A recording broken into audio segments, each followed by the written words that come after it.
Order! Order! You are an incorrigible delinquent at times. Behave yourself, man!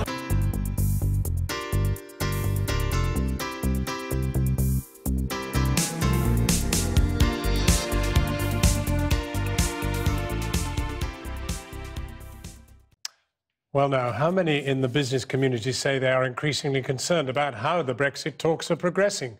The boss of Britain's largest car maker, Jaguar Land Rover, has told this programme it would be a disaster if there was no transitional arrangement in place.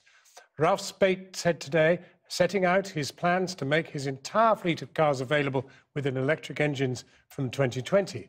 But it was his warning about what would happen after Britain leaves the EU in 18 months that will most concern ministers. He was speaking to our business editor, Siobhan Kennedy. She joins me now.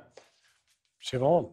Well, John, if you want to get a sense to how much this all matters to a company like Jaguar Land Rover, the chief executive, Ralph Spate, told me today that not getting a transition deal would cost his company £1 billion if additional duties were imposed on the import and exports of his cars. If you consider that last year they made £1.6 billion in profits, you can see how much of a dent that would be. Now, let's not forget, this company exports about 80% of what it manufactures, its cars, mostly to Europe. And about 40% of the components it needs to make its cars, it imports mostly from Europe. So you can understand that getting a tariff-free trade deal will be critical to a company like theirs. That's exactly the message he wanted to hammer home today when I caught up with him. Let's hear what he had to say. We need free and fair trade.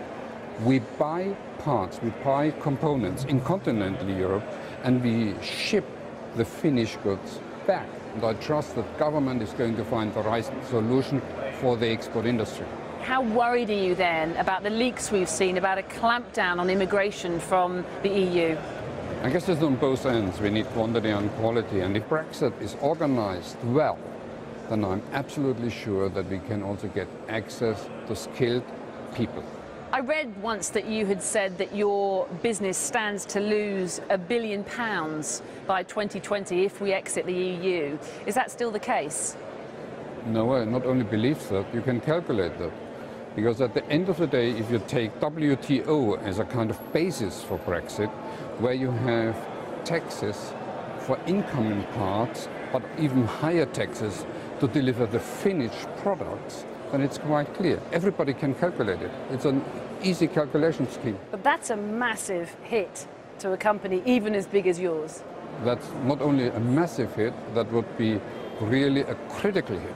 You must be worried about the progress of talks here. If we get a hard Brexit solution, that will be really a disaster for the society. I believe that we need a transition period.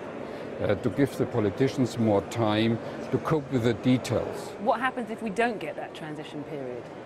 This just cannot come, because that would stop quite clearly the export industry. That would hit the society. That would also cost a lot of jobs. So there's a lot at stake, is what you're saying. Exactly. There's a lot of stake. And I'm absolutely sure that the politicians know what they do, and they know the implication out of it. You hope? I absolutely hope.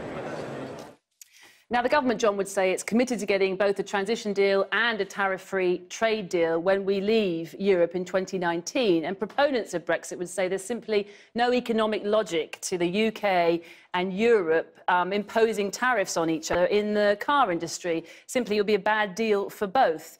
But that's the problem business faces. It keeps hearing everything's going to be OK, just wait and everything will be fine. Privately, though, many of them are now saying they simply do not believe there is enough time to go through all these complex arrangements prior to 2019.